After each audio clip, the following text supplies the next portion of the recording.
வணக்கம் நேயர்களே, ஆயுத எழுத்திற்கு உங்களை வரவேற்பது நான் கார்கே.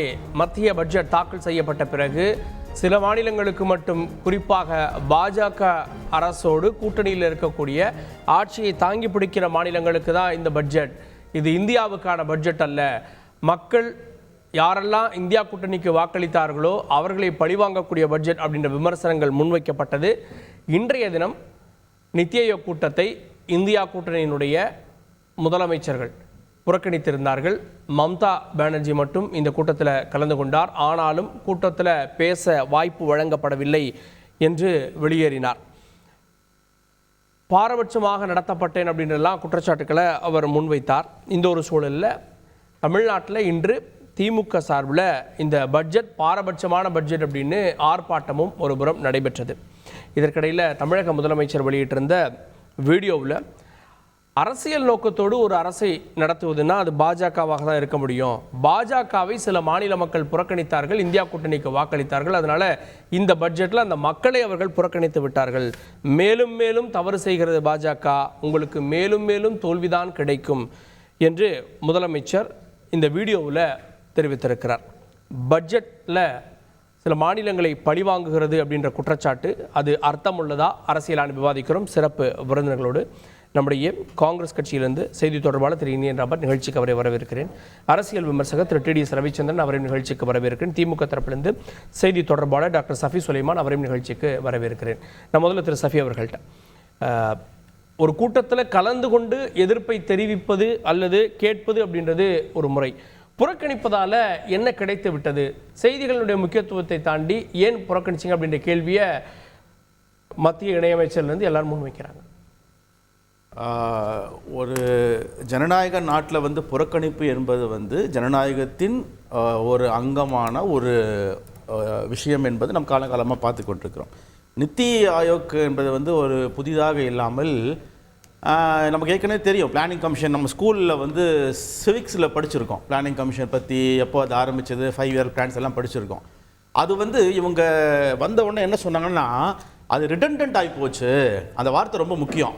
ரெடண்டன்ட் ஆகி போச்சு. ரெடண்டன்ட்னா அவசியம் இல்லாமல் அதிகப்படியான விஷயங்கள் இதில் இருக்குது. அதனால் நாங்கள் இதை நித்தி ஆயோக்காக மாற்றுறோம். நித்தி ஆயோக்னு என்னென்னு கேட்டிங்கன்னா, national institution for transforming India, NITA சொல்லிட்டு. அதில் இவங்க முக்கியமாக ஒரு 7 பில்லரை சொல்கிறாங்க. என்னெல்லாம் பார்த்தீங்கன்னு வச்சுக்கோங்களேன்: pro activity, pro people, participation, empowering, inclusion of all, equity and transparency. Kharge நான் சொல்லியிருக்கிறது 7ல் இதுவரை நித்தி ஆயோக் நடத்தின ஏதாவது ஒரு மீட்டிங்கில் இதெல்லாம் அவங்க கடைபிடிச்சாங்கன்னு சொல்லிடுங்க, நான் ஒத்துக்கிறேன்.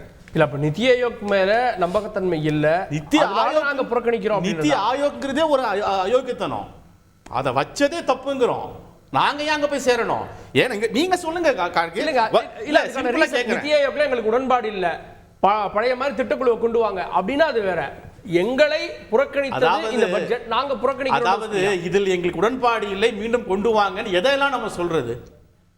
எதையெல்லாம் சொல்றது யோசிச்சு பாருங்க. நீட்டு சொல்லியாச்சு, உதயமின் திட்டத்தை சொல்லியாச்சு, எல்லாமே சொல்லியாச்சு. நான் கேட்கிறேன், ப்ரோ ஆக்டிவிட்டி ஏதாவது ப்ரோ ஆக்டிவா? இன்னொன்னு, இதை திங்க் டேங்கா நாங்க வச்சிருக்க போறோம்னு சொன்னாங்க. அந்த திங்க் டேங்க் யார் இருக்காங்க? அந்த பிரைம் மினிஸ்டர் தான் அங்கே இருக்கார், ஹெட்டா. CEO யாரெல்லாம் இருக்காங்க? இவங்களாம் என்ன திங்க் டேங்க்? இதுவரை இவங்க 10 வருஷத்துல நித்தி ஆயோக திங்க் டேங்கா ஃபார்முலேட் பண்ணி what all they did to Tamil Nadu, அது சொல்லுங்க பாப்போம். திங்க் டேங்கா நிதி ஆயோக் உருவாக்குனாங்க இல்லையா? அந்த திங்க் டேங்க்ஸை வச்சு ப்ரோஆக்டிவா, ப்ரோ பீப்புளா, பார்ட்டிசிபேட்டிங்கா, எம்பவரிங்கா, inclusion of all in equality and டிரான்ஸ்பரன்ஸா எதை நீங்க தமிழ்நாட்டுக்கு இதுவரை பண்றீங்க? ஒரு சிங்கிள் விஷயம் நீங்க சொல்லுங்க பார்ப்போம். சரி, ஓகே, ரைட், விட்டுறேன் நான். அதாவது பட்ஜெட்டை தான் நீங்க நாயுடு அண்ட் நிதிஷ் டெவலப்மெண்ட் பட்ஜெட்னு ஒன்று போட்டீங்க. அதுல நிதிஷ் வரலீங்க, நீங்க அவரை டெவலப் பண்ணி 60,000 கோடி கொடுத்தீங்க. அவரே உள்ள வரலையே. இன்னைக்கு அவர் புறக்கணிக்கிறேன்னு சொல்லலையே. அவர் வரலன்னு புறக்கணிக்கிறது காரணம் எங்க? உள்ள வரல என்ன காரணம்? புறக்கணிக்கிறது தான் காரணம். சரி, பாருங்க, மம்தா பானர்ஜி அவர்கள் வந்தாங்க. நான் கேட்குறேன் இப்போ கார்கே உங்ககிட்ட, இந்த இதுக்கு நான் வரேன், இந்த டிபேட்டுக்கு நான் வரேன். 3 பேர் உட்காந்துருக்கோம், நீங்கள் என்னோட ஆங்கர், நான் பேசுகிறேன், என் கருத்தை பேசுவேன். நீங்கள் மைக் ஆஃப் பண்ணி எப்படி இருக்கும் எனக்கு? இப்போ இவருக்கு 20 நிமிஷம் தரீங்க, எனக்கு 5 நிமிஷத்தில் நீங்கள் மைக் ஆஃப் பண்ணீங்கன்னா will I get out of this place or not? This is what is happening. நீங்க இவ்வளவெல்லாம் பண்ணிட்டு நித்தி ஆயோக் அப்படி பண்ணு இப்படி பண்ணு சொல்லிட்டு, who gave you the right to off the switch off the mic of a chief minister? Are you not ashamed? But அங்க இருக்க எல்லாரும் சீஃப் மினிஸ்டர் தானே சார்? சார் அதுதான் சார் சொல்றேன். அப்போ ஒரு அஜெண்டா வந்துட்டா பிரைம் மினிஸ்டர் இருக்காரு, மினிஸ்டர்ஸ் இருக்காங்க, அதோட சீஃப் மினிஸ்டர்ஸும் வர்றாங்க. லெட் மீ பி கிளியர் இருக்கார்க்கே. சந்திரபாபு நாயுடு அவர்கள் உங்க கூட ஒட்டி இருக்கிறதுக்காக அவர் 20 நிமிஷம் பேச வைக்கிறீங்கன்னா, மம்தா பானர்ஜி அவர் இல்லாத காரணத்துக்காக 5 நிமிஷம் நிப்பாட்டுவீங்களா? இதே நடந்து பார்லிமெண்ட்ல நமக்கு தெரியும். பார்லிமெண்ட்ல இந்த மைக் ஆஃப் பண்ற பிரச்சனை நடந்தது. நடக்கும்போது என்ன சொன்னாங்க? மைக் யூஸ் எங்கிட்ட இருக்கான்னு கேட்டாங்க. கேட்டாங்களா இல்லையா? கேட்போம். அந்த கேள்வி நான் கொண்டு போறேன். பாஜக தரப்பிலிருந்து திரு தங்க வரதராஜன் இணைந்திருக்க நிகழ்ச்சிக்கு அவரை வரவேற்கிறேன். இந்தியா கூட்டணியிலிருந்து கலந்து கொண்ட ஒரே முதலமைச்சர் மம்தா பானர்ஜி. எல்லாருடைய குரலையும் ஒலிக்க தான் வந்தார். அவருக்கு கூடுதல் நேரம் கொடுக்க வேண்டாம் சார், மற்றவர்களுக்கு கொடுத்த நேரத்தை கொடுத்திருக்கலாம். ஆனால் அவர் வெளியேறக்கூடிய சூழலுக்கு தள்ளிவிட்டார்கள். எதிர்கட்சிகளை எதிரி கட்சிகளா நடத்தாதீங்க அப்படின்னு தமிழக முதலமைச்சர் உள்ளிட்டவங்க எல்லாம் கண்டனம் தெரிவிக்கிறாங்க.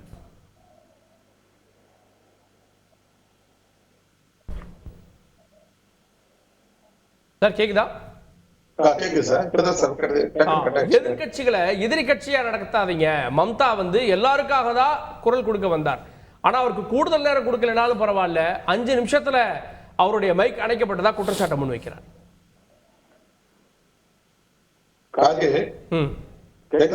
S yes yes sir. அதாவதுங்க, முதல்ல சுலைமான் சொன்னாரு, அதாவது நிதி ஆயோக் எதனால இது பண்ணிச்சு, அது கான்செப்ட் இது இந்த 7 இதை உள்ளடக்கியது, பிளானிங் கமிஷன் தான் இது சார். நீங்க நேரு காலத்துல கொண்டு வந்த பிளானிங் கமிஷன், நேரு எப்ப கொண்டு வந்து சோவியத் யூனியன் காப்பி அடிச்சு கொண்டு வந்தார், அது 5 ஆண்டு. அதே கட்டாயம் கிடையாது சார். இன்னைக்கு இது ஒரு பாலிசி, இந்த அரசாங்கம் ஒரு அமெண்ட்மெண்ட் கொண்டு வந்து அது கொண்டு வந்திருக்கு நிதி ஆயோக். அது நோக்கம் சிம்பிளா சொல்லணும்னா, மாநிலங்கள்ல வளர்ச்சி திட்டங்கள் எப்படி கொடுக்குது, அந்த திட்ட மேம்பாடு எப்படி படுத்துறது, இவ்வளவுதான் கான்செப்ட். வேற அதை உள்ளடக்கிதான் இன்னைக்கு இந்த அரசாங்கம் இப்படிதான் போயிட்டு இருக்கு. அதனால சேர்மன் பிரதமரா இருக்கலாம், அதுக்குள்ள மற்றவர்கள் சுனில் போன்றவர்கள், துணை சேர்மன் மற்றவர்கள் அப்படி இருக்கிறாங்க, எல்லா மாநில முதல்வர்களும் இருக்காங்க. இப்ப சொன்னாரு, இன்னைக்கு மமதா மைக் ஆஃப் பண்ணிட்டாங்க சார், நிதியமைச்சர் தெளிவா சொல்லிட்டாங்க. அந்த அதாவது அல்பாபெட்ல தான் சார் அந்த இது ஆக்சுவலா அந்த மாநிலத்துக்கு பேசுறதுக்கு இந்த முதலமைச்சர் வாய்ப்பு. நான் என்ன கேட்கிறேன், நம்ம அவங்களுக்கு நேரம் அவங்களுக்கு மதியானம் தான் அவங்க லஞ்சுக்கு பிறகுதான் அவங்களுக்கு பேசுறதுக்கான வாய்ப்பான நேரம். ஆனா அவங்க எக்ஸ்கியூஸ் கேட்டு எனக்கு முன்னாடியே கொடுங்கன்னு சொல்லி கேட்கறாங்க. அப்ப முன்னாடி கொடுக்கப்படுது. கொடுக்கறப்ப எங்கேயும் மைக்கில் ஆஃப் பண்ணுங்க தெளிவா. அவங்க லைட் அதாவது சார் உங்களுக்கு இப்ப உத்தரப்பிரதேச பெரிய மாநிலங்களுக்காக 103 அரை மணி நேரமா பேசுறாரு சார். சில விஷயங்களை வம்பு பண்ணே போக கூடாது, நீங்க அரசியல் பண்ணே போக கூடாது. உண்மையாகவே நீங்க மாநிலத்துக்கு சொன்னா நீங்க தகராறு பண்ணே போக கூடாது. இந்த டிராமா ஒருத்தவர் புறக்கணிக்கன்னு சொல்லி தகராறு பண்ணார். நான் என்ன கேட்கிறேன், எவ்வளவு நேரம் பேசினாங்க சந்திரபாபு நாயுடுக்கு சார்? நீங்க இவங்களுக்கு இதான் சொல்றாங்க தவறு. இவங்களை மைக் ஆஃப் பண்ண செய்யல, இவங்களுக்கு இன்னும் கொடுத்த நேரத்துல பேசிருக்கலாம், அதுல ஒண்ணும் கப்பே கிடையாது. மைக் ஆஃப் பண்ணல, இவங்க தவறான குற்றச்சாட்டு இது நிதியமைச்சர் மறுத்திருக்காரு. நீங்க பாருங்க, நீங்க நடுநிலை அப்படின்றது பாருங்க. இன்னைக்கு எதிர்கட்சிகளை யாருமே கலந்துக்கல. ஒரு முதலமைச்சர் வந்திருக்கான்றப்போ ஒரு வாய்ப்பு கூடுதலா வழங்குறதுல என்ன தவறு இருந்துற போகுது சார்? பாஜக நடுநிலையோடு நடந்து கொள்கிறதுன்ற ஒரு பேர் வந்திருக்குமே இன்னைக்கு. இல்ல தவறு, இவங்க நெரேட்டிவ் செட் பண்றாங்க. அதாவது சில பேர் புறக்கணிச்சு பண்றாங்க, சில பேர் உள்ள போய் சொல்றாங்க, நாங்க அது எந்த இடத்துலயும் மைக் ஆஃப் பண்ணவில்லை. அங்க அவர்கள் கொடுத்த நேரத்துக்கு முன்னாடி ஒரு முன்னுரிமை கொடுத்து முன்னாடியில போகணும் அப்படின்னு சொன்ன பிறகு அந்த ஷெட்யூலே மாத்தி முன்னாடி ஒரு பேச்சுக்கு அனுமதி கொடுத்திருக்காங்க. இதான் உண்மை. நிதியமைச்சர் அதை விளக்கமா சொல்லியிருக்காங்க இல்லையான்னு பாருங்க. அதனால மலன் இவர்களுக்கு என்ன பிரச்சனைனா, மக்கள் நலன் கிடையாது. இவர்களுக்கு என்ன ஆட்சி அதிகாரம் கிடைக்கும் எதிர்பார்த்தார்கள். துரதிருஷ்டவசமாக மக்கள் அதை கொடுக்கல. அந்த ஆதங்கத்தையும் கோபத்தையும் பாராளுமன்றத்தில் வெளியே இருக்கலாம், உள்ளே இருக்கலாம், இது போன்ற கூட்டங்கள் போட்டது. இவ்வளவுதான் விஷயம். உண்மையாக மக்கள் நலனா இருந்தா இன்றைக்கும் நம்ம முதலமைச்சர் கூட போயிருக்கணுமா இல்லையா? போய் இங்க உள்ள விஷயங்கள் பேசணும். அதுதான் உண்மையான ஆரோக்கியம். நீங்க ஏன் இந்த ஆண்டு புறக்கணிச்சாரு, போன ஆண்டு போனாரா, 2022 போனாரா?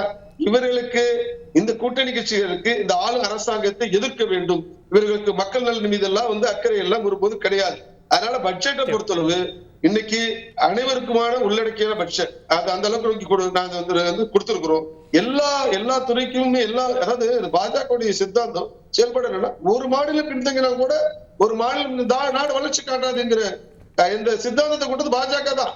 அதனால பாஜக எல்லாரோட தமிழகத்துக்கு அதிகமா செஞ்சிருக்கு. நாங்க இவர் எதிர்கட்சி மாநிலம், பிறகு ஆளுங்கட்சி மாநிலம், அப்படி பார்த்தா 22 பேர் மாநிலங்கள் அந்த பேரை உச்சரிக்கல. இதுல இவங்க அந்த பேரை தமிழ்நாடு உச்சரிக்க. நான் என்ன கேட்கிறேன் அப்படின்னா, பாத்தீங்கன்னா நீங்க special project announcement through the budget speech for Tamil Nadu. அப்ப 2004 இருந்து 2014 வரலும் நீங்க எவ்வளவு கொடுத்திருக்கீங்க? 8054 கோடி தான் கொடுத்திருக்கீங்க. நாங்க 2014 2024 அந்த பேரை பயன்படுத்தி பட்ஜெட் வழியா சொன்னா 1,790 கோடி ரூபாய் கொடுத்திருக்கிறோம். நீங்க அது போல 6 முறை நீங்க தமிழ்நாடுங்கிற பேர் நீங்க உச்சரிக்கல. அப்ப உங்களுக்கு வந்து ரத்தம் எங்க வந்து தக்காளி சட்னியா? ஏன் மக்களை போட்டு இப்படி குழப்பறீங்க? எப்படி வந்து ஒரு பெரிய அரசியல் பேசுறீங்க? மக்கள் நலனுக்கு தானே ஒரு 40 பேர் அனுப்பியிருக்காங்க. 40 பேர் சேர்ந்து மக்கள் மாநிலத்தை முன்னெடுத்து பேசி அது தரப்பினப்பாங்க.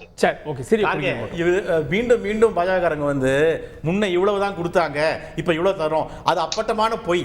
முன்ன அறிவிக்கப்பட்ட பட்ஜெட்டின் அளவு எவ்வளவு? 14 லட்சம் கோடி எங்க இருக்கு?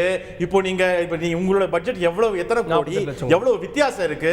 அப்போ அதுக்கு ஏத்த மாதிரி தானே உங்களுக்கு வந்து டிவிஷன் வரும், அதுக்கு ஏத்த மாதிரி தானே உங்களுக்கு மாற்றங்கள் வரும். அதை சொல்லாம அப்போ அவ்வளவுதான் கொடுத்தாங்க, இப்ப இவ்வளவு கொடுத்தாங்க சொல்றதே அப்பட்டமான பொய். அதை மீண்டும் மீண்டும் பாஜக சொல்றீங்க, அது தவறு. மக்களை வந்து ஏமாற்றாதீங்க. இந்த மாதிரி மீண்டும் மீண்டும் மக்களை ஏமாத்திட்டு இருக்கீங்க. உயர்ந்திருக்கு, வருமானம் உயர்ந்திருக்கு. பத்தாவதுக்கு நாம கொடுக்கிற வரியில பாதி கொடுக்கல. நீங்க திரும்ப 9.1% இல்ல 5% தரீங்க. இப்போ வரதராஜன் இல்ல அதாவது சார், நீ அந்த அளவு கூட பாருங்க சார், ரேஷியோ பாருங்க சார். நீங்க 48 லட்சத்து 20,000 கோடி தான் சரி சார். இன்னைக்கு நீங்க 10 வருஷம் சார், நீங்க சொன்ன நாட்களை விட 3 மடங்கு அதிகம் சார். பட் அப்ப நீங்க எவ்வளவு கொடுத்தீங்க? குறைவா தான் கொடுத்தீங்க. இங்க பாருங்க நீங்க நான் சொன்னது அந்த நீங்க பட்ஜெட் அப்ப இந்த ஸ்டேட் உச்சரிச்சு கொடுத்தது நாங்க இன்னைக்கு 11 லட்சம் கோடி தமிழ்நாடு கொடுத்திருக்கிறோம். நீங்க வந்து ஒரு டஜன் எம்பி இருந்தீங்களா? எவ்வளவு நீங்க 10 ஆண்டுக்கு முன்னாடி பட்ஜெட் உடைய மொத்த இது எவ்வளவு, அலோகேஷன் எவ்வளவு, இப்போ எவ்வளவு? நான் என்ன சொல்றேன் சார், நீங்க அதான் ரேஷியோ கணக்கு பண்ணுங்கன்ற. சாலை போக்குவரத்து எவ்வளவு கொடுத்தீங்க? நான் கொடுத்துருக்கோம் சார். நீங்க தான் சார் மொத்தமா சொன்னீங்க. உடனே சொன்னா தனித்தனியா பேச வேண்டியது. நீங்க வந்து ரயில்வேக்கு தனியா இந்த பட்ஜெட்டை ஏன் கேன்சல் பண்ணாம நீங்க ரயில்வே தனி பட்ஜெட் இருக்கும்போது எவ்வளவு தெளிவா இருந்துச்சு தெரியும். இப்போ அதையே கேன்சல் பண்ணி உள்ள சேர்த்து விட்டுட்டு அது ஒண்ணு இல்லாம ஆக்கிட்டீங்க ரயில்வே. ஒரே நிமிஷம். இந்தியா கூட்டணியினுடைய முதலமைச்சர்கள் புறக்கணிக்கிறாங்க. அதே போல இதில் கிட்டத்தட்ட 18-19 மாநில முதலமைச்சர்கள் கலந்து கொண்டிருக்கிறார். இவங்க புறக்கணித்ததால் என்ன நடந்துருச்சு? இன்னைக்கு கூட்டம் நடந்தது, கூட்டத்தில் பேசப்பட்டு அதனுடைய அஜெண்டா நிறைவேறியது. என்ன அட்டென்ஷன் உங்களுக்கு கிடைச்சது? இல்லை, உங்களுக்கு இதை நித்தி ஆயோட பார்க்கக்கூடாது, பட்ஜெட்டோட சேர்த்து பார்க்கணும். ஒரு பட்ஜெட் என்பது ஒரு பொருளாதாரம் சார்ந்த சப்ஜெக்ட். அது அந்த பொருளாதாரம் சார்ந்த சப்ஜெக்டை அரசியல் சார்ந்த சப்ஜெக்டாக மாற்றினது பிஜேபி. இது ஒரு பொருளாதார பட்ஜெட்டே கிடையாது, ஒரு அரசியல் பட்ஜெட். இது எல்லாருக்கும் தெரிஞ்ச விஷயம். இந்த அரசியல் பட்ஜெட்டில் உங்களுக்கு ஆட்சியை காப்பாற்றுறதுக்காக நிதிஷ்கும் நாயுடுக்குமான சிறப்பு சலுகை கொடுத்துருக்குறாங்கன்றதான் அதில் யதார்த்தமான உண்மையாக இருக்குது. நான் என்ன கேட்குறேன், நித்தி ஆயோக் கூட்டத்துக்கு போகிறதுனால மாநில அரசுகளுக்கு ஏதாவது கிடைக்கும் அப்படின்னா அதில் போகிறதுல அர்த்தம் இருக்குது. இங்கே நேரத்தை வீணடிச்சிட்டு போயிட்டு டெல்லியில் உட்காரதுனால இங்கே யாருக்கும் 10 பைசாவுக்கு பிரோஜனம் இல்லைன்னா அங்கே போகிறது தேவையில்லாத விஷயம். அது அதன் அடிப்படையில் தமிழக அரசு கடந்த ஆண்டுகளாக கேட்கின்ற கோரிக்கை என்ன? தூத்துக்குடி, திருநெல்வேலி, கன்னியாகுமரி மாவட்டங்களில் பாதிக்கப்பட்ட மக்களுக்கான நிவாரண தொகை கொடுப்பதற்கு 38,000 கோடி கேட்குறாங்க. கொடுத்தாங்களா? மெட்ரோ ட்ரெயின் இன்னைக்கு தினசரி மக்கள் இந்த மெட்ரோ ட்ரெயின் ப்ராஜெக்ட் எப்போ முடியும்னு டிராஃபிக்கில் 2 வீலரில் போகிறவங்களும் காரில் போகிறவங்களும் படாத படுறாங்களே சென்னையில். தமிழ்நாடு அரசு மொத்த நிதியம் போட்டு கட்டிக்கிட்டு இருக்குது. 63,000 கோடியை பிஜேபி கொடுக்குறது வக்கு இருக்குதா? அதே மாதிரி உங்களுக்கு வந்து தமிழ்நாடு அதுல வந்து மத்திய அரசுடைய பங்கும் உள்ளடக்கியது. அந்த பங்கு 63,000 கோடி அந்த பங்கு தான். அந்த 63,000 கோடியில மத்திய ஒன்றிய அரசினுடைய பங்கை கொடுப்பதற்கு உங்களுக்கு தகுதி இருக்கிறதா? அதே மாதிரி தமிழ்நாட்டில் உங்களுக்கு நிலுவையில் இருக்கக்கூடிய ரயில் திட்டங்கள் 38,000 கோடிக்கு ப்ராஜெக்ட்டுக்கு பெண்டிங் இருக்கு. அது வந்து நில ஆர்ஜிதமும் நடக்கல, தண்டவாளங்களும் போடப்படல, எல்லாம் பெண்டிங்ல 2006 போடப்பட்ட திட்டங்கள் அதெல்லாம். அப்போ அதற்கு உங்களுக்கு நிதி கொடுக்க முடியல. இன்னைக்கு வந்து பேசுறீங்க, நாங்க ஏன் வரலன்னு கேட்குறீங்க. நான் என்ன சொல்றேன்னா, தமிழ்நாடு என்ற பேர் வந்து பட்ஜெட்ல இல்லைன்றது ஏதோ ஒரு கல்யாண பத்திரிகையில் ஏன் பேர்லன்னு கேட்கற மாதிரி எல்லாம் கிடையாது. இது ஒரு ரெப்ரசன்டேஷன். இது மாநில அரசுகளுக்கான பிரதிநிதித்துவம் இருக்குதான்ற கேள்வி காங்கிரஸ் அரசுகளே சொல்றாங்கல்ல. எத்தனை முறை தாக்கல் செய்யப்படுது, எல்லா மாநில பேர் இருந்துச்சா? சவால் விடுறேன்ற நிர்மலா சீதாராமன். அதாவது இப்போ நீங்க எடுத்து பாருங்க, நான் எடுத்து பார்த்தேன் 2004 இருந்து 2010 வரைக்கும் காங்கிரஸ் அரசால் வெளியிடப்பட்ட பட்ஜெட்டுகளில் பல திட்டங்கள்ல மாநிலங்களுக்குன்னு ஒதுக்கப்பட்ட திட்டங்கள் ஸ்பெசிபிக் ஸ்கீம்ஸ் இருக்கு. இப்போ தமிழ்நாட்டுக்கு ஸ்பெஷல் எக்கனாமிக் ஜோன் 2005 வந்தது. அந்த ஸ்கீம், அந்த திட்டங்கள் எந்தெந்த மாவட்டத்திற்கு எந்தெந்த மாநிலங்களுக்கு வருதுன்னு ஸ்பெசிஃபிக்கா மென்ஷன் பண்ணிருக்கோம் நாங்க. அதே மாதிரி பல திட்டங்கள் அந்த மாதிரி இந்த பட்ஜெட்ல என்ன சொன்னாங்க, ஸ்பீச்ல இல்ல பிளான்ஸ்ல இருக்கு. 100 சிறப்பு நகரங்கள் உருவாகுதுன்னா தமிழ்நாட்டிலே இருக்கு. இல்ல அப்ப தமிழ்நாடு வராதா அப்படின்னு கேக்குறாங்க. உங்களுக்கு ஜெனரலா வந்து நாங்க தண்ணி கொடுப்போம், நாங்கள் வந்து உங்களுக்கு பால் ஊற்றுவோம், அது எங்களுக்கு தேவையில்லை. எங்களுக்கு தமிழ்நாட்டினுடைய வளர்ச்சிக்கு என்ன ஸ்பெசிஃபிக்காக கொண்டு வரீங்கன்னு நான் கேட்குறேன். நான் இப்போ காங்கிரஸ் அரசில் இது கொண்டு வந்தாங்க, சேது சமுத்திர திட்டம் கொண்டு வந்தாங்க. அந்த மாதிரி ஏதாவது சிறப்பு திட்டங்கள் எய்ம்ஸ் இருக்கா இன்னைக்கு? அது குறித்து நிதி ஒதுக்கப்பட்டிருக்கிறதா? அந்த மாதிரி ஸ்பெஷலாக ஏதாவது இருக்கிறதா? தமிழ்நாட்டினுடைய கோரிக்கைகளை நிறைவேற்றுறதுக்கு இருக்கிறதா? முடியலனா விட்டுருங்க, நாங்க பாத்துக்கிறோம். கல்வியை கொடுத்துருங்க, நாங்க பாத்துக்கிறோம். ரயில்வே கொடுத்துருங்க, நாங்க பாத்துக்கிறோம். நீங்க ரயில்வே வச்சுப்பீங்க, நிதியும் கொடுக்க மாட்டீங்க. அங்க உட்காந்துக்கிட்டு நீங்க வந்து இந்த மாதிரி கஞ்சத்தனம் பண்ணீங்கன்னா நாங்க ஏன் நிதி ஆயோக் வரணும்? வரவே தேவையில்லை. அங்க வரதுனால தமிழ்நாடு அரசுக்கோ எந்த மாநில அரசுக்கோ 10 பைசாக்கு பிரயோஜனம் இல்லை. நான் எதுக்கு செலவு பண்ணுவேன் காரணம் அங்க? அதான் எங்களுடைய நிலைப்பாடா இருக்கீங்க. அப்ப அதனால நாங்க முழுக்க புறக்கணிச்சோம். இந்த அரசு இந்தியா மாநிலங்களின் ஒன்றியம் என்கிற கருத்தையே மறுக்கின்ற அரசு. இந்த அரசுக்கிட்ட எப்படி நாங்க கேள்வி கேட்க முடியுங்க? பொதுவா எப்படின்னா எல்லா அரசுகளுமே இந்த பட்ஜெட் விட அந்த பட்ஜெட் பெட்டரா இருக்கும்னு நினைப்பாங்க. அப்படித்தான் எல்லா கட்சிகளும் இந்தியாவில் ஆட்சி செஞ்சிருக்குது, வாஜ்பாய் உட்பட. ஆனா இந்த கட்சி மட்டும் எப்படின்னா இந்த பட்ஜெட்டோட அடுத்த பட்ஜெட் கேவலமா இருக்குன்னு தான் பார்த்திருக்காங்க. அப்படிதான் இருக்கு, மட்டமா மாறி இருக்குது, தேய்ந்து போயிருக்கிறது. 2014 இருந்த பட்ஜெட் தேஞ்சு கட்டரமான மாதிரி 2024 உப்பு சப்பில்லாத பட்ஜெட்டா வந்திருக்குது. இதுல ஒண்ணுமே இல்லை. இல்ல அதோட இம்பாக்ட் இருந்தது இல்ல. தங்க விலை குறைஞ்சதெல்லாம் பார்த்தோம். இல்ல தங்க விலை டெய்லி போய் வாங்க, டெய்லி தங்க வாங்கிட்டு இருக்காங்களா? தினசரி மக்கள் அரிசி பருப்பு வாங்குற மாதிரி தங்க டாக்ஸ் குறைஞ்சது இல்ல. இன்கம் டாக்ஸ்ல சார், இன்கம் டாக்ஸ் வரக்கூடிய எத்தனை மக்கள் சார்? 140 கோடி மக்கள் இன்கம் டாக்ஸ் கட்டுறாங்களா? இந்தியாவில் இருக்கக்கூடிய நடுத்தர வர்க்கம் ஒரு குறிப்பிட்ட சமூகம் மட்டும் தான் இன்கம் டாக்ஸ் கட்டுறாங்க. அதுலயும் அதுல பெரிய விஷயம்லாம் ஒன்றும் கிடையாது. நீங்க 7% 7 லட்சம் வரைக்கும் ஸ்லாப்ன்றாங்க, 7 டாக்ஸ் கட்ட வேணாங்கிறாங்க. அப்போ 7 லட்சத்துக்கு மேல இருக்கவங்க வந்து மிடில் கிளாஸ்னு சொல்ல வராங்களா இவங்க? இடபிள்யூஎஸ் மாதிரி 7 லட்சத்துல 10 லட்சம் உங்களுக்கு மிடில் கிளாஸா? இல்லை மிடில் கிளாஸ் இல்லையா? அது பெரிய விவாதம் இருக்குல்ல. இதெல்லாம் வந்து ஒரு தவறான போக்குல நாங்க பார்ப்போம். நிதி ஆயோக்ல வந்து எப்போ நடந்தாலும் இந்தியா கூட்டணி இனிமே கலந்து கொள்ளாது, அப்படிதான் பொருள். இல்ல இன்றைக்கு எடுத்திருக்கின்ற நிலைப்பாடு, இன்றைக்கு இந்த பட்ஜெட் அதான் பட்ஜெட் சேர்த்து பார்க்கல. புறணா இருக்கு. எங்களுக்கு நிதி ஆயோக்ல நம்பிக்கை இல்ல, அது ஒரு புறம். பட்ஜெட்ல எங்களுக்கு நிதி இல்ல, அதனால புறக்கணிக்கிறோம். ரெண்டு சேர்த்து தான் பார்க்கணும். அதை நான் ஆரம்பிக்கும் போது சொன்னேன், இது நிதி ஆயோக் கூட பார்க்க கூடாது, பட்ஜெட்டோட சேர்த்து பார்க்கணும்னு சொன்னேன். பட்ஜெட்ல ஏற்பட்ட ஒரு அநீதி துரோகம், அதனுடைய விளைவாக நிதி ஆயோக் நடக்குது இன்னைக்கு. அதுல நாங்கள் பங்கெடுப்பதை எங்களுடைய எதிர்ப்பின் குரலை பதிவு பண்றோம். ஒரு ஜனநாயக நாட்டில் எதிர்ப்பை பதிவு பண்றதுக்கு பல ரூபங்கள் இருக்கு. அதன் அடிப்படையில் எங்க எதிர்ப்பை பதிவு செய்வதற்கு இந்த கூட்டத்தில் புறக்கணிக்கும் அப்படின்றத அழுத்தம் திருத்தமாக நாங்கள் சொல்லியிருக்கோம். இது வந்து ஒன்றிய அரசுக்கு ஒரு பாடமாக இருக்கணும். நீங்க ஏன்னா மாநிலங்கள் இல்லைன்னா நீங்க எங்கிட்ட காசை கொடுக்குறீங்களா? நீங்க எல்லா மாநில அரசுக்கும் காசு கொடுக்குறீங்க, காசு வாங்குறீங்களா? நீங்க அந்த காசு திருப்பி கொடுக்கணுமா இல்லையா? அதை கொடுக்கறது உங்களால முடியலன்னா நீங்க எதுக்கு இருக்கீங்க ஒன்றிய அரசு? நீங்க இந்த கூட்டத்தில் கலந்து கொள்ளாத முதலமைச்சர்கள் வந்து ஒரு அட்டென்ஷனை ஏற்படுத்தினதா பார்க்கலையா? ஒரு ஈவெண்ட் நடந்துச்சு, எல்லாரும் போயிட்டு இருந்தா அது செய்தி இல்லை, ஜஸ்ட் லைக் தட் செய்தி. அது எங்கன்னா இத்தனை முதலமைச்சர்கள் கலந்துக்கல, ஒருத்தர் போனாரு, வெளிநடப்பு பண்ணாரு, பேச விடலைன்னு சொன்னாரு, அது இன்னைக்கு செய்தி. இன்னைக்கு எதிர்ப்பினுடைய குரலை வலிமைப்படுத்தி இருக்கு இந்தியா கூட்டணி. ஏன் பார்க்க மாட்டீங்க? விக்கிரவாண்டி தேர்தலில் அதிமுக நிற்க மாட்டேன்னு சொல்லுச்சு, திமுக என்ன சொல்லுச்சு? இது எதிர்ப்பின் குரல், அதுதான் சரி, நீங்கள் அப்படித்தான் எதிர்க்க வேண்டும், எதிர்ப்பு தான் ஜனநாயகம், அப்படியா சொல்லிச்சு? எதிர்க்கிறதுக்கு தான் நிற்க மாட்டேன். நாங்கள் இடைத்தேர்தலில் எதிர்கட்சி தான் ஜெயிக்குது, ஆளுங்கட்சி தான் ஜெயிக்குது தமிழ்நாட்டில், திருமங்கலத்திலிருந்து அந்த ஃபார்முலாவை உடைச்சிடணும்னு நினைக்கிறோம்னு சொன்னாங்க.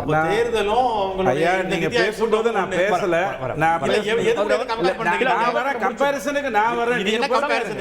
நீங்க யார் முடிவு பண்றதுக்கு? நான் சொல்றேன் சொல்லுங்க. கம்பேரிசனுக்கு மக்கள் கிட்ட போய் நேரடியா பார்க்க புறக்கணிப்பது, இது வந்து நீங்க வந்து பங்களிக்கிறேன்னு சொல்றீங்க, பண்டிகை சொல்றீங்க, அதுக்கு போல அதுக்கு இது விக்கிரவாண்டி பத்தி பேசிட்டு இருக்கீங்க. இல்ல ஒரு நிமிஷம், இல்ல அவர் முதல் கட்டம் பேசணும்னு நான் உங்களுக்கு வாய்ப்பு தரேன்.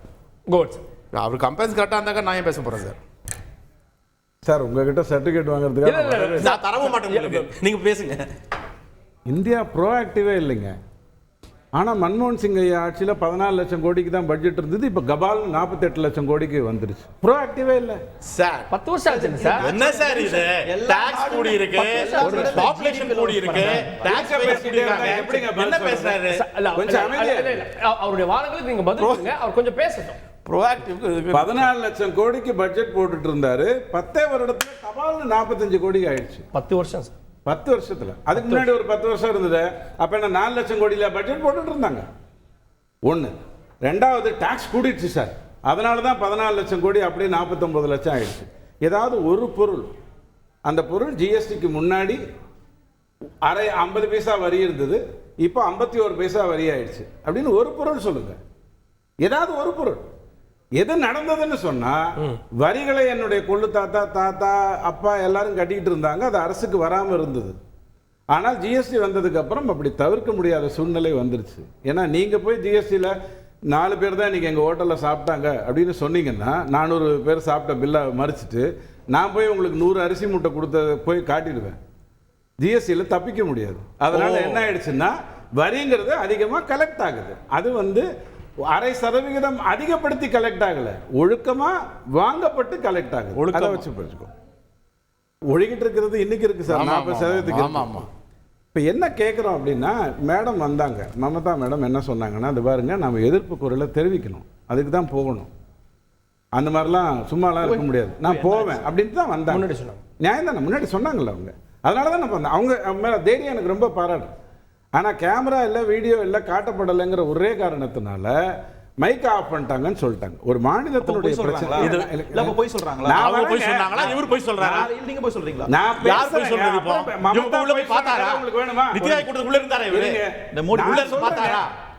நான் சொல்றேங்க, நீங்க எப்படி சார் அப்படி சொன்னா அவர் பொதுவெளியில இல்ல, இல்ல, ஒரு சீஃப் மினிஸ்டர் பத்தி? நான் உங்களுக்கு அவங்க பொய் சொன்ன அவங்க வரலாறு chief minister போய் சொல்றேங்க. சொன்னாரு, இவர் போய் சொல்றாரா இப்போ? அவங்க பொய் சொன்ன வரலாறு நான் சொல்றேங்க. சார், நீங்க போய் சொன்னா பல சொல்றாங்க. ஒரு விஷயத்தை சொல்றாங்க. கேமரா இல்ல, போட்டோ இல்ல, லைட் எனக்கு இந்த இல்ல. மாதிரியான அரசியல் பேச தெரியாது. ஒரு நிமிஷம். உங்களுக்கு நான் பேச அரசியல் சொல்லுங்க. மட்டும் தான் பேசுறேன். மம்தா போய் சொன்னாரு சொல்லுங்க. நான் வரேங்க. தவறுங்க இது. உள்ள போனாங்க, தைரியமா பேசணும். என்னை பேச விட்டுட்டு அப்புறம் பேசுறேன். பேச விட்டு பேச சொல்லுங்க. சரி, ஓகே. அது நடக்காது. அந்த ஜனநாயகம் தான் பயங்கரமா ஓடும். Please. உங்க பார்லிமெண்ட் பேசு, மாதிரியா? பேசு.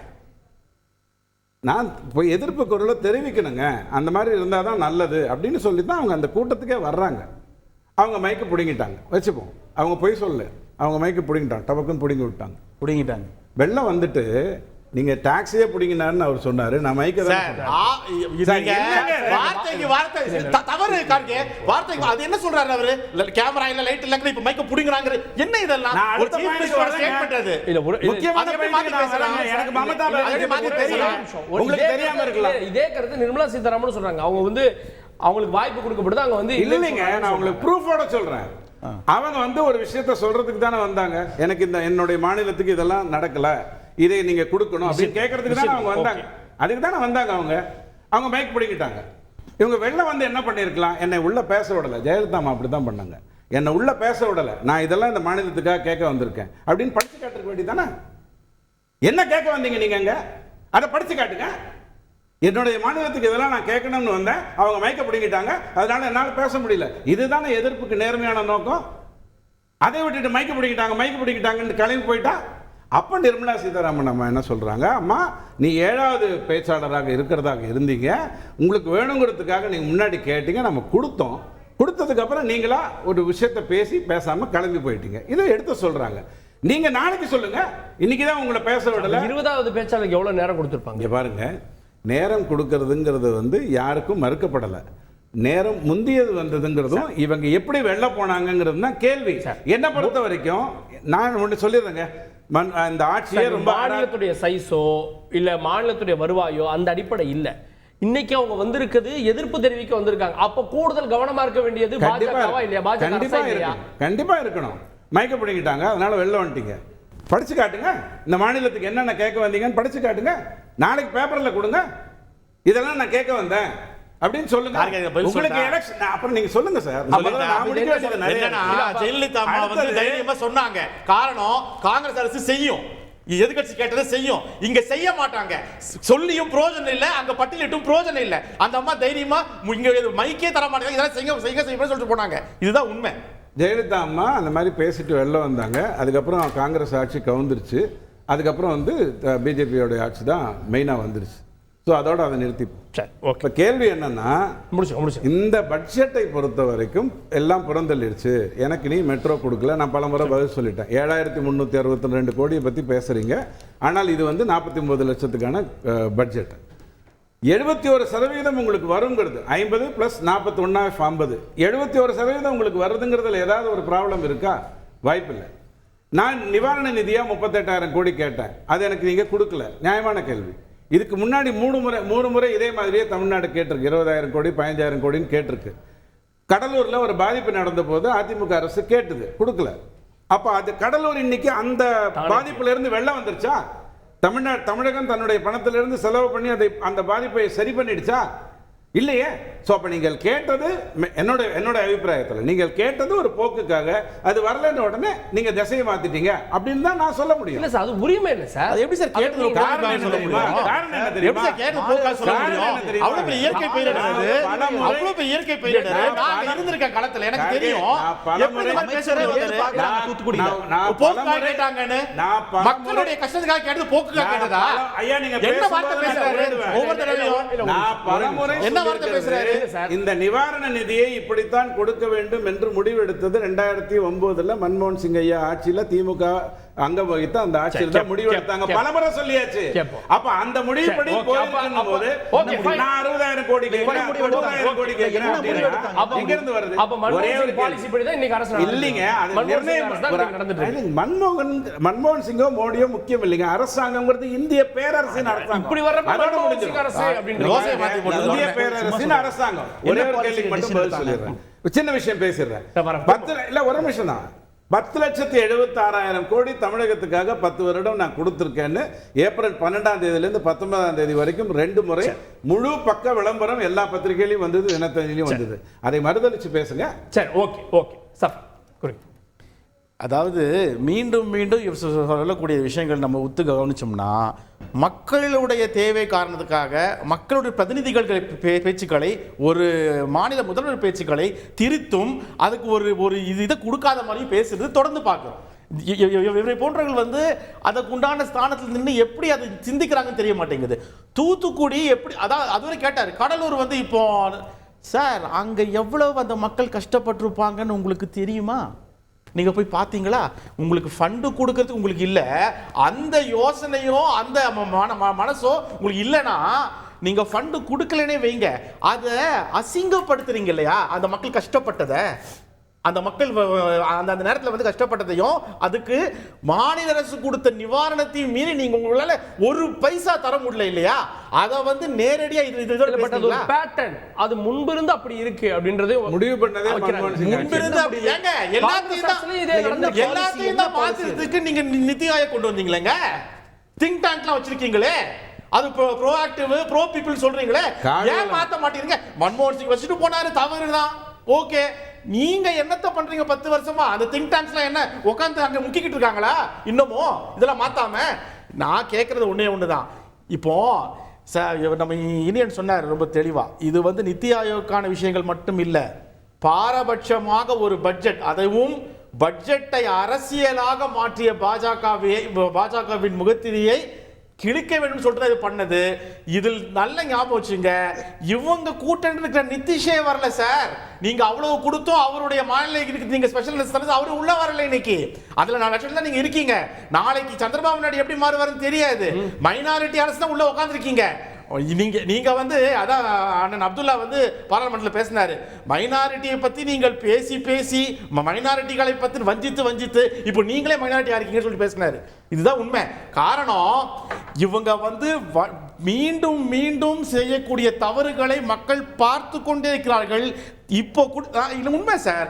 நான் உள்பட எல்லாருமே நினைச்சோம், சரி மக்கள் ஒரு பாடம் புகட்டி இருக்காங்க. 400 அப்கே பார் 400 பார்னு சொன்னது 400 வராம 240 கீழே வந்ததுக்கு இவங்க ஏதாவது ஒரு சின்ன ஒரு பாடம் படிச்சிருப்பாங்கன்னு பார்த்தோம். இவங்க பாடம் படிக்கிற மாதிரி இல்ல. திருந்த காரணம் என்ன தெரியுங்களா? ஆணவம். அந்த ஆணவம் இன்னும் ஒரு துளியும் குறையல. அதை குறைக்கிறதுக்கான நேரம் வந்து கொண்டே இருக்கிறது. பாஜகவின் ஆணவத்தை குறைக்கக்கூடிய நேரம் வந்திருக்கு அப்படின்ற பார்வை எடுக்கிறாங்க வரதராஜன். அதாவது சகோதரர் சுலைமான், அதாவது ஜனநாயகத்தை பத்தி பாடம் இருக்கிற சார். மைனாரிட்டி அரசாங்கம் என்ன சார் தெரியுமா சார்? நீங்க தான் இது கோயலேஷன் கவர்மெண்ட் சார். மைனாரிட்டி அரசாங்கம் இல்ல இல்ல, அதுதான் மைனாரிட்டி. இப்ப நீங்க பேசுற படி குறிக்கிட்டீங்கன்னு சொன்னா இது வந்து அப்புறம் நீங்க பேசுற படி நான் குறிக்கிடுவேன். அது நான் குறிக்கிடுவேன். இல்ல வரதராஜன் பாத்துறலாமா? குறிக்கிட கூடாது நீங்க. நான் நேரா போய் குறிக்கிட கூடாது. எல்லாரும் நீங்க இந்த மாதிரி பண்றீங்க சார். 2 விஷயம் சார். இப்ப மைனாரிட்டி அரசாங்கம் சார் 2006ல 96 எம்எல்ஏ வச்சுட்டு பண்ணார்ல, உங்க தலைவர் கலைஞர். அதுதான் மைனாரிட்டி அரசாங்கம். தெரியுமா சார்? இல்லங்க, தூங்க விடாம உங்களை பண்ணாரு பாருங்க. தேனைக்கு இந்த பிரச்சனை கொடுத்துட்டே இருந்தாரு. இன்னைக்கு இருக்கு வேற. ஏன்னா ஒரு எத்தனை கோடிக்கு ஜெயிக்க வச்சிருக்கீங்க, கொடுத்து ஈரோடு ஜெயிக்க வச்சாங்க, உங்களுக்கு பேசிதான் ஆகணும், வேற வழி கிடையாது. அன்னைக்கு அதுதான் மைனாரிட்டி அரசாங்கம். இது கோயலேஷன் கவர்மெண்ட்.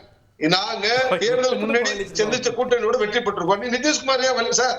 அது எங்க பிரதமர் விளக்கம் கொடுத்திருப்பாரு. அதை பத்தி நீங்க கவலைப்படாதீங்க. நீங்க ஆரம்பத்துல இருந்து சொன்னீங்க சார், அவ்வளவு கொடுத்து அதிருப்தியில இருக்காரோ அப்படின்ற கேள்வி வைக்கிறாங்கல்ல. அது நீங்க அதான் இது எப்ப கிடையாது. நீங்க கனவு கண்டதான் சொல்றேன். கனவு படிக்காது சார். இந்த அரசாங்கம் வலிமையான அரசாங்கம். இன்னைக்கு எங்களை போர்ட்போலியோல நாங்க என்ன சொன்னோமோ அதை நடத்திட்டு இருக்கிறோம். நாங்க எந்த இலக்கா எப்படி கொடுக்கணுமோ அதை பண்ணிட்டு இருக்கிறோம். அதனால நரேந்திர மோடி கடந்த 10 ஆண்டு எப்படி நடத்துறாரோ அதே ஆட்சி இப்ப நடத்துறாரு. ஜனநாயகம் பத்தி சொல்றீங்க சார். உங்களுக்கு ஜனநாயகம் இன்னைக்கு ஒருத்தர் இங்க இருந்து புறக்கணிச்சுட்டு இங்க அரசியல் பண்றாரு. அங்க போய் அந்த அம்மா போய் பாத்தீங்கன்னா அங்க பிரச்சனை பண்ணுமேதுக்காக போய் பிரச்சனை பண்ணாங்க சார். உங்களுக்கு மக்கள் மீது நலனுக்கு அக்கறை கிடையாது. உங்களுக்கு என்ன ஒரு கோபம்னா இதேதான். ஆட்சி அதிகாரம் கிடைக்கல அப்படின்னு ராபர்ட் சொல்றாரு. தங்க விலையெல்லாம் பாத்தீங்கன்னு சொன்னா இது மக்கள் சாமானியம் சார். ஏழை மக்கள் எவ்வளவு பேருக்கு சார் பலன் இல்லையா உங்களுக்கு? தங்க இன்னைக்கு தோடு மூக்குத்துல வாங்குற மக்கள் பயன்படுத்துறதே கிடையாதா? எந்த நாட்டுல சார் இருக்கு நீங்க கேக்குற?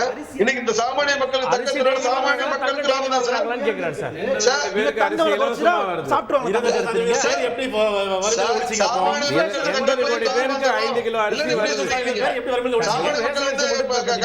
சாமானிய மக்கள்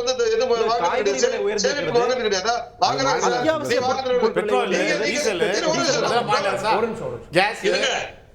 இருங்க. அதே போல ராபர்ட் சொல்றாரு. ராபர்ட் நீங்க 14 அன்னைக்கு மன்மோகன் சிங் 14 லட்சம், இப்ப 48. 10 வருஷத்துல நான் இந்த இந்தியா பொருளாதாரம் எந்த அளவுக்கு ஸ்ட்ராங் தாங்க எங்களுடைய 48 லட்சம் பட்ஜெட் சொல்லுதுங்க. நீங்க எல்லாம் ரயில்வே பத்தி சொல்றீங்க. நிலங்க போய் எடுத்து யாருடைய விலைங்க? இன்னைக்கு சொல்றாங்க தமிழ்நாட்டு ரயில்வேல 77 நகரங்கள்ல பாத்தீங்கன்னா இன்னைக்கு ரயில்வே நவீனமாக்கப்பட்டிருக்கு. ரயில் நிலையங்கள் அமிர்த் பாரத் திட்டத்துல 67 மேம்பாலங்கள் நடைபெற்றிருக்கு. இல்ல சார், நீங்க ஒண்ணுமில்ல சொல்ற பாருங்க. உங்க ஆட்சியில சொல்றேன். நீங்க மின்மயமாக்கல் பண்ணது எவ்வளவு? 1320 ரயில் வழித்தடங்களை போட்டிருக்கோம். இது எப்படி தெரியுமா? உங்களோட 5 மடங்கு ஜாஸ்தி. அதே போல தமிழ்நாடு தான் சொல்றேன் சார். தமிழ்நாடு தான் மின்மயமாக்கல் 2100 எங்க ஆட்சியில. உங்க ஆட்சியில தெரியுமா? 400. இதுதான் புரிஞ்சுக்கணும். மக்கள் ஏமாத்தாதீங்க. இன்னைக்கு இருந்த பட்ஜெட் வேல்யூ வேண்டாம்.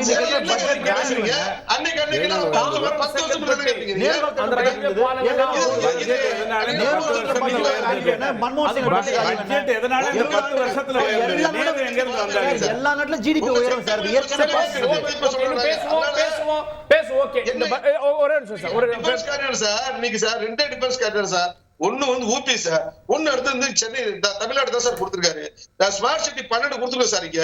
அதனால எது நீங்க அரசியலுக்காக இங்க ஒரு நெரேட்டிவ் செய்ய மக்கள் ஒருபோதும் நம்ப மாட்டாங்க. ஆக்கப்பூர்வமா வாதிங்க, புள்ளி விவரங்களோட வாதிங்க. நான் வாதிக்க தயாரா இருக்கோம். கேட்போம். ரைட். திரு இனியன் ராபர்ட், பழி வாங்குவது அப்படின்னா எந்த நிதியும் கொடுக்காமல் இருப்பது. இன்னைக்கு ரயில்வே துறை அமைச்சர் வர்றாரு. தமிழ்நாட்டுக்கு கடந்த ஆட்சியில் எவ்வளோ கொடுத்துருக்கோம், இப்போ எவ்வளோ கொடுத்துருக்கோம், எத்தனை மடங்கு அதிகம், 6000 கோடி கொடுத்துருக்கோம். இது நீங்கள் ஸ்பெசிஃபிக்காக பட்ஜெட் உரையில் சொல்லணும்னு எதிர்பார்க்குறீங்களா? இண்டிவிஜுவலாக வர வேண்டியதெல்லாம் வந்துட்டு தான் இருக்குன்றாங்க. இல்லை, உங்களுக்கு தெளிவாக இதை பற்றி பேசணும். நேரு இருக்கும் பொழுது பட்ஜெட்டினுடைய டோட்டல் காஸ்ட் என்ன, மன்மோகன் சிங் இருக்கும் டோட்டல் காஸ்ட் என்ன, நரேந்திர மோடி இருக்கும் டோட்டல் காஸ்ட் என்ன? இந்தியாவினுடைய ஜிடிபி உயர்கிறது, இந்தியாவில் வரி உயர்கிறது. இதெல்லாம் உயரும் பொழுது பட்ஜெட்டோட வேல்யூ உயரும். அதன் அடிப்படையில் நிதி இங்கே கொடுக்குறாங்க. இங்கே அளவு மாற்றம் முக்கியம் இல்லை, பண்பு மாற்றம் தான் முக்கியம். உங்களுடைய பண்பு என்னன்றதை இங்கே பார்க்கணும் நீங்கள். நம்பர் 1. ரெண்டாவது, இவங்க சொல்கிறாங்களே கல்விக்கு நாங்கள் இவ்வளோ கொடுத்துருக்கோம், இதுக்கு கொடுத்துருக்கோம். இது எல்லாமே மாநில அரசு எந்த ஒன்றிய அரசு திட்டங்களோட ஒத்துழைக்குதோ அதுக்கு தான் நிதி. மாநில அரசு திட்டங்களுக்கு நிதி கிடையாது. அப்போ மாநில அரசு அல்லது மாநிலங்களுக்கான சிறப்பு திட்டங்கள் இருக்குல்ல, அந்த சிறப்பு திட்டங்களை நீங்கள் கொண்டு வந்துருக்கிறீங்களா? தமிழ்நாடு கேட்கின்ற நீண்ட நாள் கோரிக்கைகளை நிறைவேற்றிருக்கீங்களா? இப்போது வெள்ள நிவாரணம் பற்றி பேசணும், குறிப்பாக அதை பற்றி பேசணும். அன்னைக்கு பிரதமர் மோடி அவர்கள் தூத்துக்குடி பார்க்கவே இல்லை. ஓட்டு கேட்க வந்தவர் தூத்துக்குடி பார்க்கவே இல்லை. ஆனால் என்ன சொன்னாங்கன்னா, நிதியமைச்சர் வராங்க. அன்னைக்கு பிஜேபிக்காரங்க சொன்னாங்க, நிதியமைச்சர் வராங்க, அவங்க பார்த்துட்டு போனாங்கன்னா பட்ஜெட்டை நிதிகளோட டான் வந்துடும் அப்படின்னாங்க. இன்னைக்கு டான்லாம் ஒன்றும் வரல. இன்னைக்கு பட்ஜெட்டில் பார்த்துட்டு போன நிதியமைச்சர் தான் பட்ஜெட்டில் தூத்துக்குடி சம்பந்தமாக எந்த 36,000 கோடி நம்ம கேட்டிருந்தோம் தமிழ்நாட்டுக்குன்னு, அது வரல. அப்போ இது எல்லாமே 270 கோடி ரூபா வந்திருக்கு. அதை வச்சு என்ன பண்ணுறது? 270 கோடி வச்சுக்கிட்டு என்ன பண்ணுறது? யானை பசிக்கு இதை சொல்லுவாங்களே சோளப்பொரின்ற மாதிரி 38,000 கோடி எங்கே இருக்குது, 220 கோடி எங்கே இருக்குது? இது எங்களுக்கு தேவையே இல்லையே, தமிழ் அரசு மேனேஜ் பண்ணியிருக்குமே அதை. அதுவும் 270 கோடின்றது உங்களுக்கு மாமூலா வரக்கூடிய நிதி, அது எல்லா வருஷமும் அரசாங்கம் கொடுக்குற நிதி, அது ஒன்றிய அரசு. அதை ஒன்று ஒன்று பெருசாக கொடுத்து எங்களுக்கு ஒன்றும் நீங்கள் சாதனை செய்யலை. அண்ட் மூன்றாவது இவங்க கோல்டு பற்றி பேசுகிறாங்க, தங்கத்தை விலையை குறைக்கிறோம், ஏழை மக்கள் தங்கத்தை வாங்குவாங்கன்னு. 2014 இதே ஒன்றிய அரசு கோல்டு ஸ்கீம் கொண்டு வந்தாங்க. எதற்குன்னா இந்தியாவில் அதிகமாக இறக்குமதி பண்ணக்கூடிய பொருட்களில் தங்கமும் ஒன்றாக இருக்கிறது. அதனால அந்நிய செலாவணி இந்திய நாட்டு வெளியில போகுது, அதனால தங்கம் கன்சியூம் பண்றதை குறைக்கணும்னு சொல்லி கோல்டு ஸ்கீமை கொண்டு இதே மோடி அரசு தான். இன்றைக்கு அதே மோடி என்ன சொல்றாங்க அப்படின்னா, நாங்க வந்து கோல்டு வந்து விலை கம்மி விலையில கொண்டு வந்துட்டோம், டாக்ஸை குறைச்சிட்டோம், விலை குறைஞ்சிருச்சு, மக்கள் தங்கத்தை வாங்கிடுவாங்க. அரிசி விலை 75 ரூபா விற்குது இன்னைக்கு ஒரு கிலோ அரிசி. அதுதான் எனக்கு முக்கியம். எனக்கு தங்க விலை விற்கிறது எனக்கு முக்கியம் கிடையாது. சாமானிய மக்கள், சாதாரண மக்கள் வாங்கக்கூடிய அரிசி விலை என்னன்னு பெரிய கேள்வி இருக்குது. இது நான்காவது, இன்னைக்கு பிஜேபி சார்ந்தவங்க பேசும்போது நீங்க வந்து இப்படி பேசுறீங்க அப்படி பேசுறீங்க. ஆனால் சோஷியல் மீடியாவில் பிஜேபி காரங்க என்ன கருத்து முன் வைக்கிறாங்க தெரியுமா? ட்விட்டர்லையும் உங்களுக்கு ஃபேஸ்புக்லையும், நீங்க பிஜேபிக்கு ஓட்டு போடலைன்னா உங்களுக்கு எப்படி செய்வாங்க? நீங்க பிஜேபிக்கு தமிழ்நாட்டில் பிஜேபிக்கு எம்பி கொடுத்திருந்தா உங்களுக்கு நிதி வந்திருக்கும், நீங்க எம்பியை கொடுக்கலன்னா எப்படி பிஜேபி மோடி செய்வார்ன்றதான் பிஜேபி ஐடி செல்லுடைய நரேட்டிவாக இருக்கு. இதுவே முதல்ல ஜனநாயகத்துக்கு விரோதமான ஒரு கருத்து. நான் ஓட்டு போட்டாலும் சரி, ஓட்டு போடலனாலும் சரி, பிரதமர் என்பவர் 140 கோடி மக்களுக்கும் ஒரே தலைவர் அவர் தான். நாங்க தமிழ்நாடு அரசு இங்க இருக்கக்கூடிய பிஜேபி காரங்க சேர்த்து நம்ம பேசுறோம். போடல, கடந்த முறை தமிழ்நாடு ஓட்டு போடல. பிரதமர் கடந்த முறை வந்த போதெல்லாம் திட்டங்களை தொடங்கி வச்சார். ஒரே முறை 30,000 கோடிக்கெல்லாம் திட்டங்களை தொடங்கி வச்சார். அப்ப அதெல்லாம் என்ன கணக்கு? திட்டங்களுக்கு அடிக்கல் நாட்டப்பட்டிருக்கு, திட்டங்கள் இன்னும் வரல, எல்லாம் கல் செங்கலோட இருக்குது. சில திட்டங்கள் வந்து முடிக்கப்பட்ட திட்டங்கள், சில திட்டங்கள் தொடங்கப்பட்ட திட்டங்கள். சில திட்டங்கள், எந்த திட்டங்களுமே கட்டி முடிக்கப்படவில்லை. தமிழ்நாட்டில் ஏதாவது ஒரு திட்டம் நீங்க சொல்லுங்க, ஒன்றிய அரசு வந்து இங்க அடிக்கல் நாட்டப்பட்டு முழுமையாக 10 வருஷத்துல முடிக்கப்பட்டு திறந்து வைக்கப்பட்டிருக்குன்னு சொல்லுங்க. ஒண்ணு நீங்க எதுவுமே கிடையாது. செங்கல் ஒன்று நட்டு வச்சிருக்காங்க, பல திட்டங்கள் செங்கல் வச்சாங்க. நீங்க எலெக்ஷன் டைம்ல பிரதமர் வந்தார், 7 முறை வந்தார், 7 முறை என்ன பண்ண செங்கல் தான் வச்சுட்டு போயிருக்காரு. அதை தாண்டி ஒண்ணுமே இல்லை. செங்கல் வச்சு தமிழ்நாடு மக்கள் ஓட்டு போட்டுருவாங்களா உங்களுக்கு? அப்போ நீங்க கேட்கிற கேள்வி, நீங்க ஓட்டு போடல அதனால நான் வந்து எதுவும் செய்ய மாட்டாங்கன்னு பிஜேபி ஐடி செல் வந்து ஃபேஸ்புக்லயும் ட்விட்டர்லயும் வந்து ஒரு கேம்பெயின் ரன் பண்றீங்களா? அது மாதிரி தமிழ்நாடு அரசு பார்க்கலையே. பிஜேபி காரங்களுக்கும் சேர்த்தா நாங்க இங்க பேசுறோம். ஓட்டு போடாதவர்களை வஞ்சித்து விட்டதா? வரேன் சார், ஒரு நிமிஷம் வரேன். ஓட்டு போடாதவர்களை வஞ்சித்து விட்டதா திரு? நீங்கள் எனக்கு ஓட்டு போட்டிங்களான்னு நிதி திட்டம் நிகழ்ச்சியில் பொன்முடி ஐயா மக்களை பார்த்து கேட்டேன், நீ ஓட்டு போட்டியா அப்படின்னு கேட்டார். நம்ம பார்த்துருக்கோம். ஆனால் சோஷியல் மீடியாவில் அப்படி பேசினாங்கன்னா அவங்க பிஜேபி சார்ந்தவங்களாம் இருக்கக்கூடாது. முதலமைச்சர் சொன்னார், எங்களுக்கு ஓட்டு போடாத கோயம்புத்தூருக்கு தான் நாங்கள் முதல்ல போவோம், முதல்ல பண்ணுவோம். நாங்கள் பாருங்கள், ஒவ்வொரு கேள்விக்கும் பதில் சொன்னால் தலைப்புலேருந்து நான் வெளில வர வேண்டியிருக்கும். ஸ்டாலின் ஐயா நிறைய அந்த மாதிரிலாம் சொல்லியிருக்காரு. நான் பேசினா தவறாயிடும். பெட்ரோல் டீசல் விலை கடந்த 2 வருடங்களாக ஏறலை. ஏதாவது ஒரு பொருளினுடைய விலைவாசி குறைஞ்சிருக்கா? நாளைக்கு பெட்ரோலையும் டீசலையும் ஜிஎஸ்டிக்குள்ளே கொண்டு வர போகுது மத்திய அரசு. அதில் எந்த மாற்று கருத்தும் இல்லை. அது கொண்டு வந்தால் ஆட்டோமேட்டிக்காக 20லேருந்து 30 ரூபா வரைக்கும் குறைஞ்சிரும். அதை அது செய்யத்தான் போகும். எதற்காக காத்துட்ருக்கு? ஜிஎஸ்டி கவுன்சிலில் எல்லாரோடையும் எல்லா மாநிலமும் ஒத்துக்கணுங்கிறதுக்காக காத்துக்கிட்டு இருக்கு, ஜனநாயகத்துக்காக காத்துட்ருக்கு. இல்லைன்னா சொல்லிட்டு போயிட்டே இருக்கும், குறைக்க போகிறேன், 30 ரூபா குறைஞ்சிடும் பெட்ரோலில், வேலையை முடிச்சு. ஆனால் அப்படி 30 ரூபாய் குறைந்தாலும் எந்த பொருளினுடைய விலையும் உங்களுக்கு குறையாது. ஏன்னா 2 வருஷமாக பெட்ரோல் விலை குறையல, எந்த ஒரு பொருளினுடைய விலையும் குறையல. அடுத்தது ரொம்ப முக்கியமான ஒரு விஷயம், மைனாரிட்டி அரசு சார். நீங்கள் முன்ன 240 சீட்டு தான் வச்சுருக்கீங்க. காங்கிரஸ் 160 தாண்டி எத்தனை வருடங்களுக்கு முன்னாடி சீட்டு வாங்கியிருந்தது கொஞ்சம் சொல்லுங்கள். காங்கிரஸ் தானே இந்தியாவிலே லார்ஜஸ்ட் பார்ட்டி.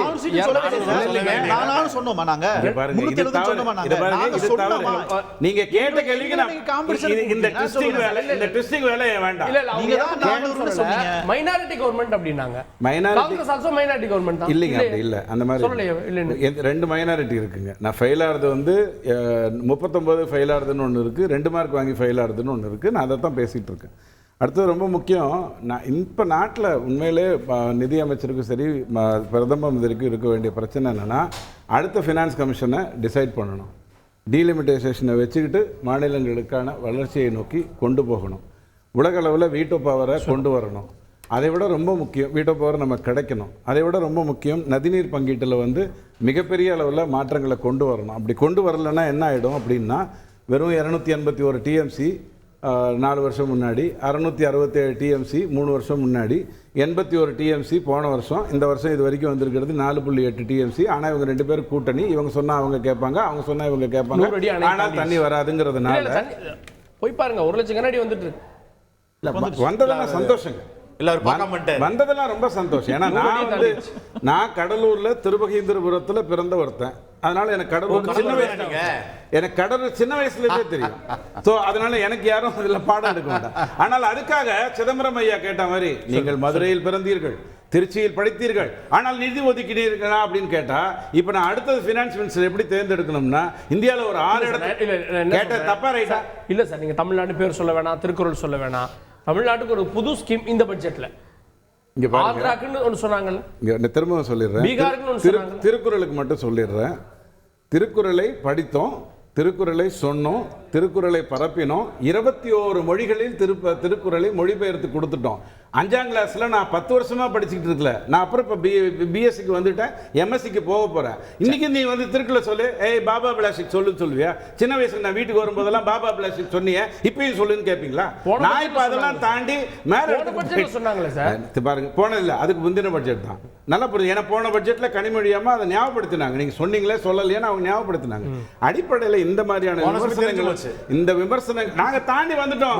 சின்ன வயசுல வந்து பாபா பிளாஸ்டிக், சின்ன வயசுல பாபா பிளாஸ்டிக் அது சொல்லக்கூடாது. அதெல்லாம் தாண்டி நான் பிஇக்கு வந்துட்டேன். இப்ப கேள்வி என்ன அப்படின்னா, இந்த ஒரு சின்ன உதாரணத்தை மட்டும் சொல்லிடுறேன். சீரியல்ல வந்து ஹெல்மெட் போட்டுக்காம வண்டி ஓட்டுவாங்க, கீழே என்ன பண்ணுவாங்க, ஹெல்மெட் மிகவும் அவசியம்.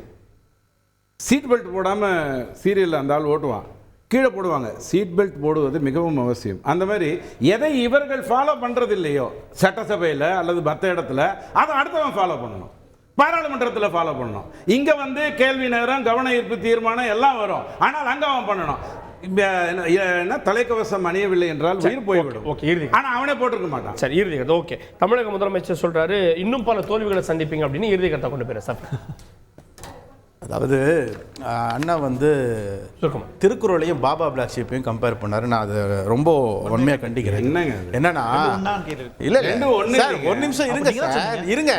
வீட்டுக்கு வந்த போது நீங்க பாபா ஒரு நிமிஷம் இருங்க சார், ஒரு நிமிஷம் இருங்க சார், ஒரு நிமிஷம் சார், ஒரு நிமிஷம் நில்லுங்க, வெயிட் பண்ணுங்க, வெயிட் பண்ணுங்க, பேசுனேன்னா வெயிட் பண்ணுங்க.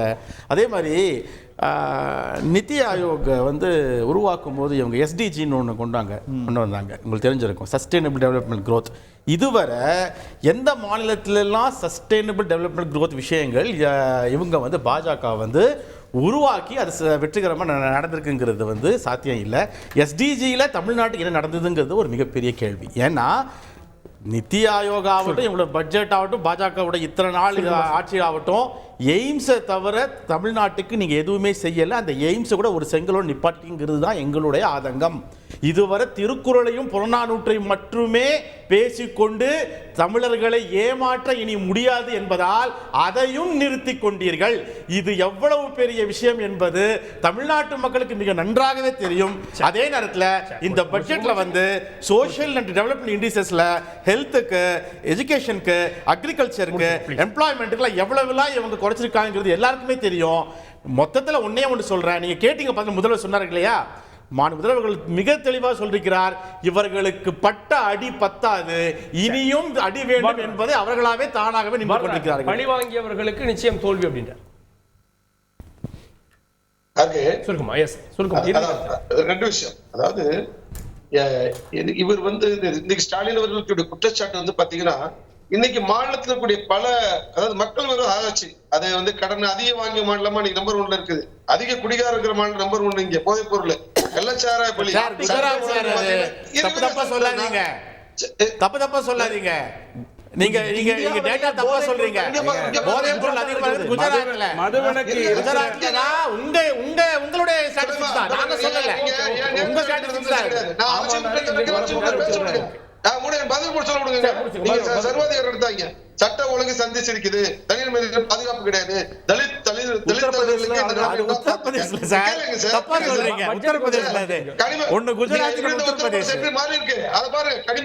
எல்லாத்துலயும் திசை திருப்பணும் இந்த மக்களை. அதனால அதுல இருந்து இதை வந்து இவருக்கு ஒரு இது ஸ்டாலினுக்கு அந்த ஆதகம் தான்.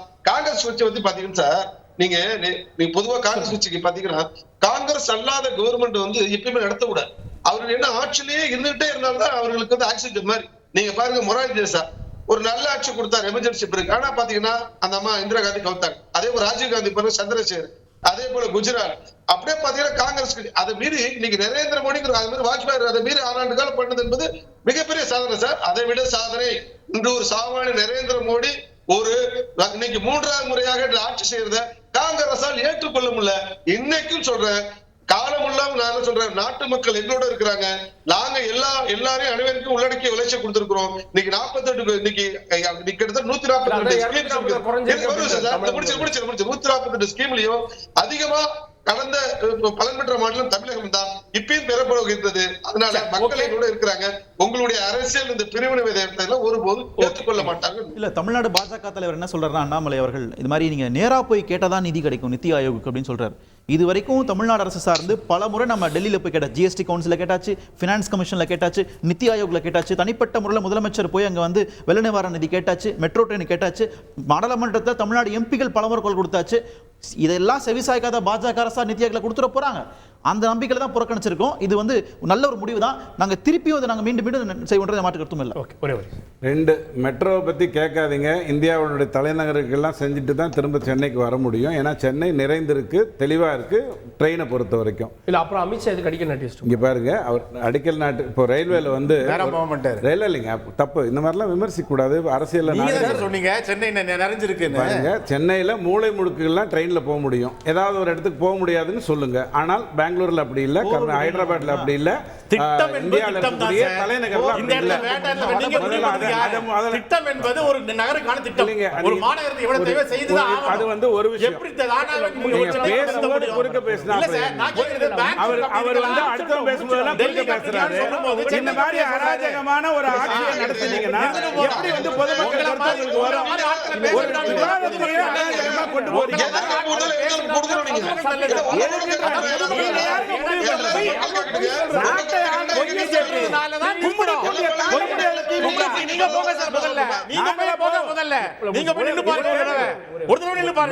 ஒரு விஷயம். ரெண்டாவது இந்த நிவாரண நிதி, பேரிடர் நிவாரண நிதி, ஐயா இந்திய பேரரசு சும்மா கதை விட்டுட்டு இருக்காங்க. வந்து மொத்தத்துல முட்டை வாங்கிட்டு உட்கார்ந்திருக்கீங்க. விஷயத்தை பொறுத்த வரைக்கும் பாராளுமன்றம் தான் மாற்றி அமைக்கணும். இந்த மாதிரி இருக்கக்கூடாது. இப்படி மாநிலம் கேட்டா 75% கண்ணு மூடிட்டு கொடுத்துடணும் அப்படின்னு மாத்தணும். அதுக்கு 234 பேர் பேசணும், கத்தக்கூடாது.